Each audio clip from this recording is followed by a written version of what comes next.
त्रिवती जुगती जग सोई, त्रिवती जग सोई।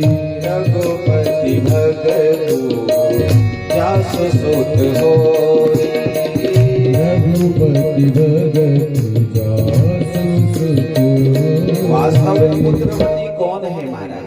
तुम्हारे घर में पुत्र हो गया, इस पर प्रसन्न होने की आवश्यकता नहीं है।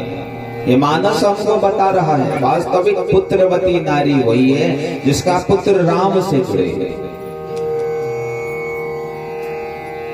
आज के समय के जो पुत्र है वो राम से नहीं जुड़ रहे, वो काम से ज्यादा जुड़ रहे हैं। घर में चल हवो करने ज्यादा खुश नहीं होने चाहिए महाराज। वास्तविक पुत्रवती नारी वही है जिसका पुत्र राम काज करे, जिसका पुत्र। सुमित्रा कह रही है कि मैं धन्य हूँ, आज मेरा पुत्रवती होना सार्थक हो गया है।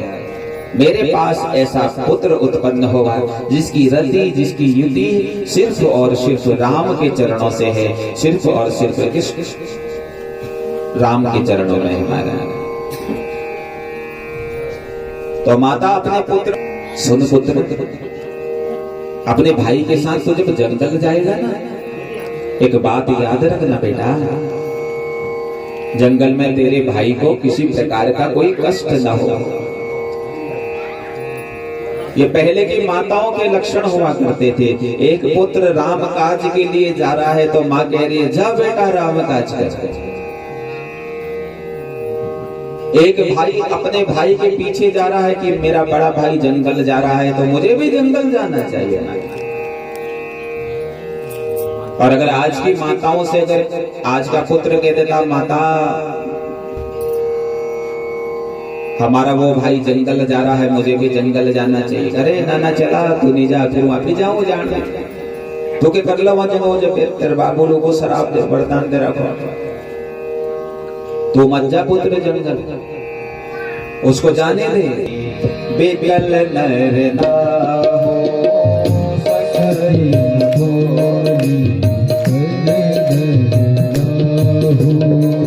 शोक जनित हो दारुण दाहु, शोक जनित हो दारुण दाहु।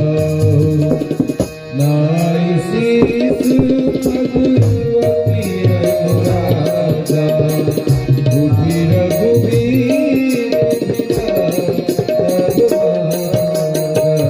जब सारे नगर वालों को पता चला, सारे नगर वाले बड़े दुखी हो गए महाराज। सोचने लगे महाराज जी क्या हो गया अचानक से।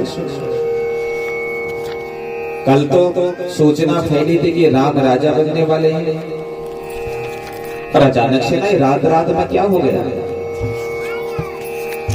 सारे नगर में जहां रात भर अयोध्या की नगरी को अयोध्या वाले सजा रहे थे, कल्पना कर रहे थे कि ऐसा करेंगे वैसा करेंगे महाराज, सब कुछ धरे का धरा रह गया। एक कथा हमें सिखाती है, इसलिए ज्यादा योजना नहीं बनानी चाहिए महाराज।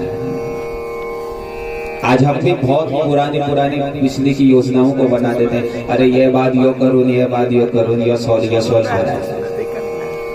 होता वही है जो मेरा राम चाहता है, होता वही है जो मेरा गोविंद चाहता है। कि राम को वनवास हो गया है, सब बड़े दुखी हो गए। सबने संकल्प ले लिया कि अगर हमारा राम वन जाएगा तो हम भी राम के साथ वन को ही जाएंगे, क्योंकि जहां राम वही अयोध्या है महाराज। अयोध्या में जब तक राम नहीं है तब तक अयोध्या की शोभा नहीं है। ठीक उसी प्रकार से सरोवर की शोभा तब बढ़ती है जब उस सरोवर में कमल खिला हो। आसमान की शोभा तब खिलती है जब उस आसमान में चंद्रमा दिख रहा हो, तारे दिख रहे। अगर राम वन जा रहे हैं तो हम सब भी वन जाएंगे महाराज। राम चलत अति भयउ विषादो, राम चलित अति भयउ विषादो। सुनि न जाय आरत नादो, सुनि न जाए पुर आरती नार उस गुण नंदे अतिशोक हरस विसार बस सुजलो सारी अयोध्या में दुख के बादल छाने लगे। सब लोग बड़े दुखी हो गए महाराज। सब लोग रोने लगे, हमारा राम हमको छोड़ करके जा रहा है। अपने पिता के पास जब राम जाते हैं, मूर्छित पड़े हुए हैं राजा दशरथ, और जैसे राम की आवाज दशरथ के कानों में पड़ी, मूर्छित हुए राजा दशरथ सजित हो गए। मूर्छा तब भूपति जागे बोली सुमंत्र कहर सिलागे। मूर्छा टूटी है और मूर्छा टूट करके रोने लगे हैं। अपने मंत्री सुमंत को बुलाया है, सुमंत जी आइए, मेरे राम को केवल वन के दर्शन करा करके ले आओ बस। बोल भी नहीं पा रहे हैं, पड़े पड़े महाराज अपने भाग्य को कोस रहे हैं, अपने कर्म को कोस रहे हैं। अरे यह सब तो मेरे कर्मों के ही कारण हुआ है महाराज। देखो जैसे कर्म हम करते हैं, जिस भक्त का नाम था श्रवण कुमार, माँ का परम भक्त, अवस्था बीत रही है और जीवन में जब तक तीर्थ यात्रा न करी जाए, गंगा स्नान न किया जाए पुत्र, तब तक देह पवित्र नहीं होती, तब तक देह शुद्ध नहीं होती। हे पुत्र, बुढ़ापा आने को है, न जाने जीवन की गति कब रुक जाए। हे बालक, हे पुत्र श्रवण, एक बार हमको तीर्थ यात्रा करा दे बस, क्योंकि पुत्र का परम कर्तव्य है श्रवण। जीते जी अपने माता पिता को तीर्थ यात्रा कराए। सोचने लगा श्रवण कुमार, वाहन के माध्यम से माता पिता को तीर्थ यात्रा करा सकूं, और अगर माता पिता के कहे वचनों का मैं पालन न कर सकूं तो मेरा पुत्र होना निरर्थक है। तो तुरंत ही एक पलड़े का निर्माण किया बंधुओं। एक पलड़े में अपनी माँ को बैठाया है, एक पलड़े में अपने पिता को बैठाया है, और कंधे में रख करके श्रवण कुमार अपने माता पिता को यात्रा कराने के लिए ले जा रहा है। अभी जंगल में पहुंचे ही थे, अचानक माँ ने कहा, बेटा हमें प्यास लगी है, कुछ जल की व्यवस्था करो।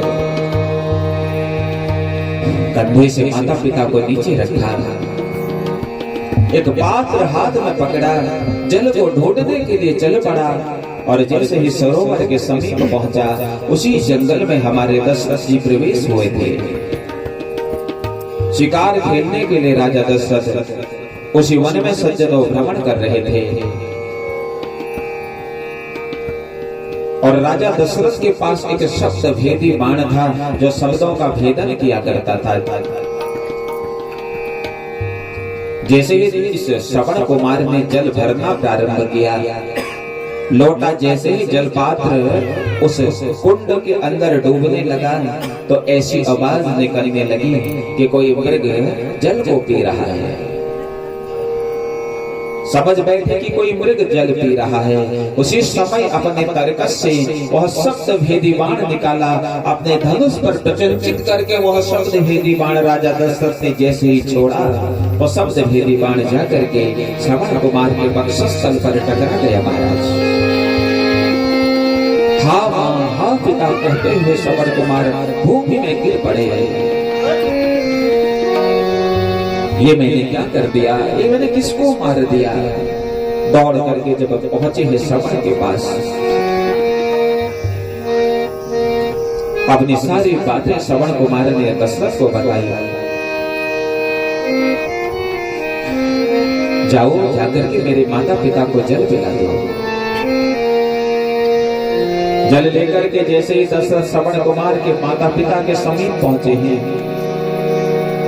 पिता तो पहचान नहीं पाए, लेकिन जैसे ही मां को जल पिला रहे थे, मां समझ गई ये मेरा बेटा नहीं है, ये तो कोई और है। अपने स्वामी से कहती है, महाराज ऐसा लगता है देखो ये तो हमारा बेटा है ही नहीं, हमारा श्रवण नहीं है। कौन हो तो? मैं राजा दशरथ हूं और तुम्हारे पुत्र का मैं हत्यारा हूं। मेरे कारणवश तुम्हारे पुत्र की मृत्यु हुई है। ये जैसे ही श्रवण के पिता ने सुना, आंखों में आंसू आ गए और श्राप दे दिया, जा राजा मैं तुझे श्राप देता हूं। जिस प्रकार आज पुत्र वियोग में मेरे शरीर से प्राण निकल रहे हैं, उसी समय जिस समय तेरे शरीर से प्राण निकलेंगे उस समय तेरा पुत्र भी तेरे सामने नहीं होगा, तुझे भी पुत्र का वियोग होगा और उस पुत्र वियोग में तू भी अपने प्राणों का त्याग करेगा। राजन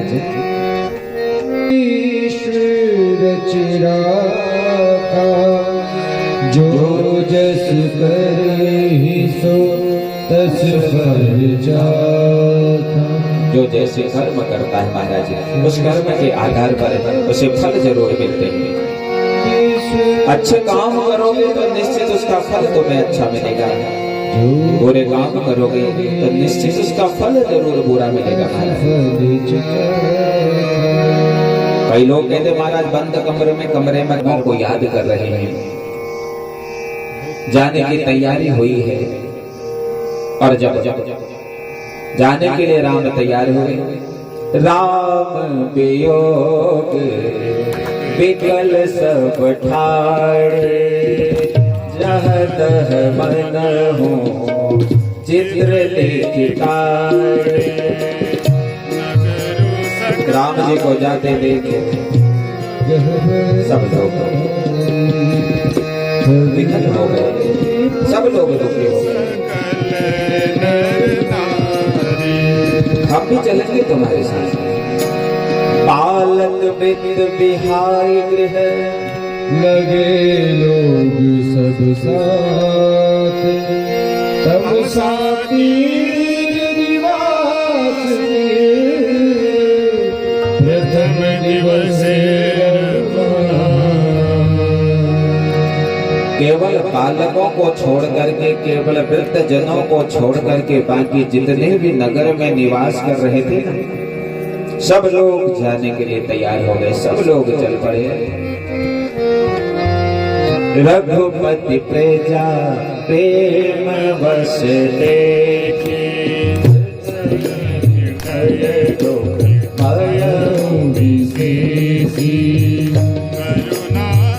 ऐसी प्रजा को देख करके मेरे रघुनाथ के हृदय में प्रेम उमड़ पड़ा महाराज। ऐसा अलौकिक प्रेम देख करके आज मेरे राघव प्रमुदित हो गए। सारे के सारे उन नगर वालों के उन भावों को देख करके अपने उस भाग्य को धन्य देने लगे कि धन्य हो मेरे पास ऐसे नगर वासी। रथ पर बैठे हैं और रथ पर बैठ करके आगे की तरफ बढ़े महाराज। और आगे की तरफ जब बड़े हैं तो मां तमसा नदी के पावन तट पर हमारे राघव पहुंचे हैं। और तमसा नदी के पावन तट पर पहुंच करके राघव ने कहा आज यही विश्राम करते हैं। सीता सचिव सहित दो भाई, सीता सजीव सहित दो भाई, सेग वीरपुर पहुँचे जाए। शाम को जब रात में जब सब सोने लगे तो अर्धरात्रि में भगवान ने सीता जी को उठाया, लक्ष्मण जी को उठाया और सुमंत जी को उठाया और कहा चलो यहाँ से आगे चलते हैं। अगर कल सूर्योदय हो गया ये नगरवासी अगर जाग गए तो ये नगरवासी भी तो मुझको यहाँ से आगे नहीं जाने देंगे। ये सोया ही छोड़ गए महाराज। खोज मारी रथ हाँ कहूँ ताता, आन उपाय बनहि नहीं बाता। तमसा नदी के पावन तट पर उन अयोध्या वासियों को सोया छोड़ करके मेरे राघव आगे बढ़े हैं और आगे बढ़ करके सिंहवेरपुर भगवान पहुंचे। और सिंहवेरपुर जब भगवान पहुंचे, भगवान से कहता है प्रभु ये मेरा नगर है और नाथ मैं तो आपका सेवक हूं, जो मेरा है वो आपका है प्रभु। आप मेरे नगर में निवास करिए, आप मेरे नगर में चलिए। भगवान कहते हैं मित्र तुम ठीक कहते हो, लेकिन अभी हम भगवा धारण किए हैं। सज्जनों ये भगवा त्याग का प्रतीक है। कितना त्याग है राम का, देखिए महाराज। एक राजकुमार, एक राजा बंधु, राजा का वह पुत्र जब चलता होगा ना, पैरों के नीचे नजारे कितनी महंगी महंगी पादुकाएं आ जाती होंगी, कैसे कैसे वस्त्र धारण करता होगा महाराज। जिस राम ने कभी एक गिलास तक नहीं उठाया, आज वो राम उन जंगलों में भ्रमण कर रहा है महाराज। जरा विचार करो, जब कोई नुकीली झाड़ी मेरे राघव के इस हाथ पर टकराई होगी, कितना कष्ट हुआ होगा उस समय मेरे राम को। एक राजकुमारी, एक सुकुमारी, एक सीता महाराज जब धनुष यज्ञ के समय में हाथ में उस माला को पकड़ी थी, पूरा शरीर पसीने से तरबर हो गया था इसका। जब जंगल गई होगी, उस सुकुमारी के पैर में जब कोई कांटा चुभा होगा, कितना दुख नहीं हुआ होगा उसको महाराज। कल्पना करो जरा बंधु। आज तो हमारे जीवन में थोड़ा सा दुख आता है तो हम बड़े दुखी हो जाते हैं। मानस हमको बता रही है, कितना कष्ट नहीं हुआ होगा बंधु। अपने बालों को उस वट वृक्ष के दूध से मेरे राघव डुबो रहे हैं और जटा बना रहे हैं। सुमंत रोने लगे। चलिए प्रभु वापस चलिए। निपस कहे गोसाई जस कटई करो बलि सोए, हरि बिनती पायन पर हो, दीन बाल जिमि रोई। सुमंत कह रहे हैं प्रभु वापस चलो। आपके पिताजी ने कहा था कि मैं चलो प्रभु वापस चलो। कुल की हमेशा एक मर्यादा रही है कि माता पिता के बातों की कभी अवहेलना नहीं करनी चाहिए। रघुकुल रीति सदा चली आई, प्राण जाई पर बचन जाई। मेरे पिता ने अगर मुझको वनवास दिया है, मैं 14 वर्ष वन में ही रहूंगा। मेरा परम धर्म है माता पिता की बातों का पालन करना। मेरा परम गंगा तट पर एक निषाद राज रहता है महाराज, नौका चलाया करता है। नाव चला करके दिन भर जो धन प्राप्त होता है उसी से अपने जीवन की आवश्यकताओं की पूर्ति करता है महाराज। उसी से परिवार का पालन पोषण करता है। दिन भर जितना कमाता है उसी से परिवार का पालन होता है। आज इसको पता चला कि रघुनाथ आए हैं, और अगर रघुनाथ आए हैं तो न रघुनाथ को इस गंगा से पार जाना पड़ेगा। जितने भी मल्लाह थे महाराज, उन समस्त मल्लाहों की इसने छुट्टी कर दिया। इतनी मजूरी दे दी उनको कि कहा आज तुम सबकी छुट्टी है, कोई भी काम में मत आना। सारे मल्लाह छुट्टी में चले गए, केवल अकेला मल्लाह बन करके उस गंगा के बीच में अपनी नाव चला रहा है। भगवान जब गंगा तट पर पहुंचे, भगवान ने देखा भैया नाव तो बहुत सारी है लेकिन नाव चलाने वाले कोई नहीं है। एक ही दिख रहा है समुद्र के बीच में, गंगा के बीच में जो नाव चला रहा है। मागी नाव ना केवट आना, कहे तुम्हारे मरम में जाना। मागी नाव न केवट आना। सुनिए बंधु, क्या सुनिए बंधु? बोले छुअत सिला भई नारी सुहाई। तुम्हारे चरणों में बड़ा बड़ा करामात है तुम्हारे चरणों में। अरे मैंने सुना है कि एक छोटी सी नारी पर तुम्हारे चरण की रज पड़ी, चरण रज पड़ते ही वह नारी स्त्री बनी, वह शिला स्त्री बन गई महाराज। कहीं प्रभु इस नाव पर भी तुमने चरण रखे और ये नाव भी अगर स्त्री बन गई तो फिर मेरा क्या होगा? एक स्त्री का ही पालन पोषण नहीं कर पा रहा हूं, अब ये दुहे रह गई महाराज, फिर कैसी हो पालन पोषण बताओ? बोला करना कुछ नहीं पड़ेगा, पहले चरण धुलाने पड़ेंगे। पद कमल धोई चढ़ाए नाव, नाथ उतराई चहो मोहि राम राउरी आन दशरथ समत सब साची कहो। बरुतीर मारहु लखन पे जब लगी न पाय पखारी हो। तुलसी दास नाथ कृपाल पारि उतारे हो। पहले चरण धुलाने पड़ेंगे प्रभु। भगवान ने कहा चलो धो है। अब केवल आता है चरण धोने के लिए।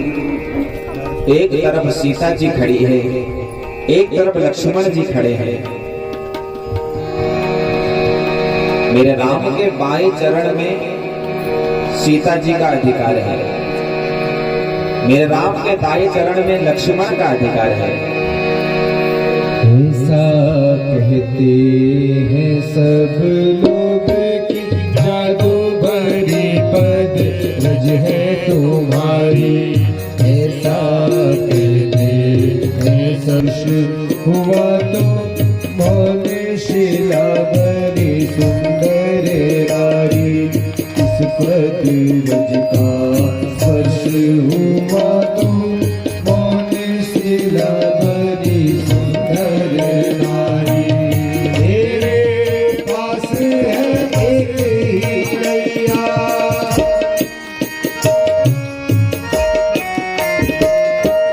मेरे पास है बस एक ही नैया। सारे कुटुंब के पालनहारी, नाव बनी यदि हारे तो आएगा मुझे निर्धन पर संकट भारी। नाव बनी यदि हारे तो आएगा मुझे निर्धन पर संकट भारी। चमत्कार है तुम्हारे चरणों में प्रभु। धुलाने पड़ेंगे दोनों पैर। भगवान ने कहा चल धो के बढ़, अब फटाफट भी कर चल चल चल। भगवान के पैरों को सुंदर सी थाली में केवट रखता है महाराज, सारी व्यवस्था करके बैठा है। ओहो चरणों को थाली में रखता है, दाएं हाथ में जल पकड़ता है और पहले भगवान के दाएं पैर में जल डालता है और दाएं पैर को दबाता है महाराज। लक्ष्मण जी देख रहे हैं गुस्सा भी आ रहा है लेकिन कुछ बोल नहीं पा रहे हैं। राम जी मुस्कुरा रहे हैं लक्ष्मण को देख करके। प्रभु कह रहे हैं लक्ष्मण देख, आज तेरा अधिकार भी इसके बड़े में छीन लिया है। दाएं भाग में तेरा अधिकार था,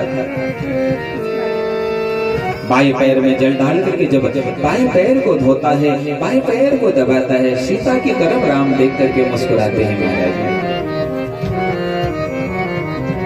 चरण धोने लगा है, चरण दबाने लगा है केवल, और सारे परिवार वालों को बुलाया, यारो तुम भी आ जाओ, तुम भी आ जाओ। सबके ऊपर जल डाल दिया केवल ने, सबको निर्मल कर दिया, सबको पवित्र कर दिया महाराज।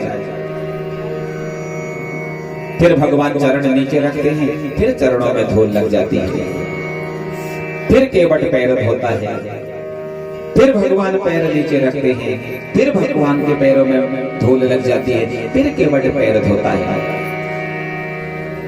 फिर तुरंत ही याद आया, चलो इस परिवार का उद्धार तो मैंने कर दिया, अरे लेकिन मेरे पूर्वजों का तो अभी तक उद्धार ही नहीं हुआ। कहा प्रभु जरा सा ये मेरे सारे पितृ हैं, सारे पूर्वज हैं, ये पिताजी का नाम, ये दादाजी का, ये परदादा जी का, ये सबका नाम है प्रभु, थोड़ा थोड़ा आप ओहो उनको लक्ष्मण राम ओ गंगा मैया धीरे बहो, लक्ष्मण राम ओ गंगा मैया धीरे बहो, धीरे बहोरी मैया धीरे बहोरी, धीरे बहोरी मैया धीरे बहोरी, मेरी मैया लक्ष्मण राम ओ गंगा मैया धीरे बहो, मेरी मैया लक्ष्मण राम ओ गंगा मैया धीरे बहो, धीरे बहोरी मैया धीरे बहोरी, धीरे बहोरी मैया धीरे बहोरी, धीरे बहोरी मैया धीरे बहोरी, धीरे बहोरी मैया धीरे बहोरी, मैया में लक्ष्मण राम ओ गंगा मैया धीरे बहो, मेरी मैया में लक्ष्मण राम ओ गंगा मैया धीरे बहो, लहरों में उठे डोर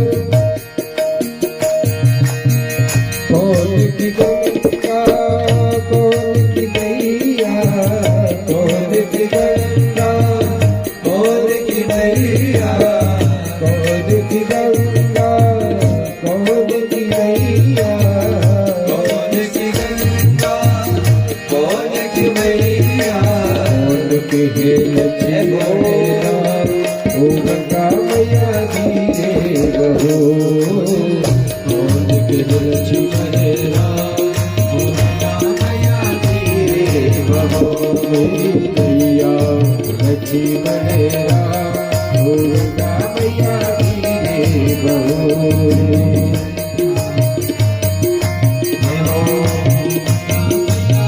दोनों हाथों को प्रेम से उठाते हुए भगीरथ की गंगा है केवट की मैया, भगीरथ की गंगा है केवट की मैया, भगीरथ की गंगा है केवट की मैया, भगीरथ की गंगा है केवट की मैया, और सच्चिदानंद के लक्ष्मण राम ओ गंगा मैया धीरे बहो, लक्ष्मण राम ओ गंगा मैया धीरे बहो, मेरी मैया लक्ष्मण राम ओ गंगा मैया धीरे बहो,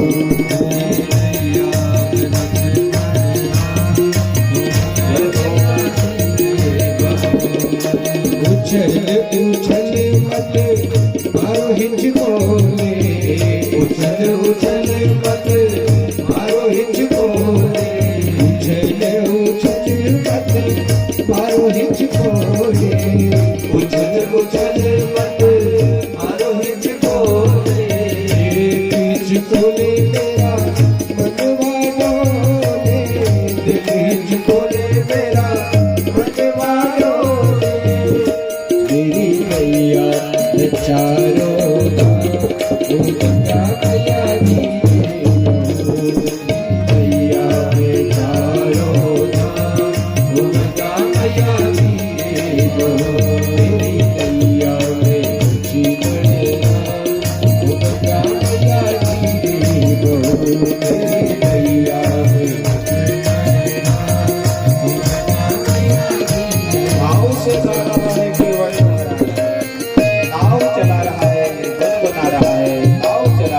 मुझको दादा। हे हो बरस सुमन सुर सकल सिहाई, बरस सुमन सुर सकल सिहाई, एहि सब बोल पूज को नाई, एहि सब बोल पूज को नाई। टूटी फूटी बात है मोरी मैया, टूटी फूटी बात है मोरी मैया, तुम बिन मैया कौन की मैया, तुम बिन मैया कौन की मैया। मैया है बीच बजना वो गंगा मैया दी गई, मैया है बीच बजना वो गंगा मैया दी गई। मैया में बची मैया वो गंगा मैया दी गई, वो गंगा मैया दी गई, वो गंगा मैया दी गई। हेतु कठौती में जल भर लाया, केवट प्रभु के पाँव पधारे। हेतु कठौती में जल भर लाया, पाँव पखारे दिया चरे रामृत। फिर प्रभु को नौका में दिखाया, पाँव पखारे दिया चरे रामृत। फिर प्रभु को नौका में दिखाया,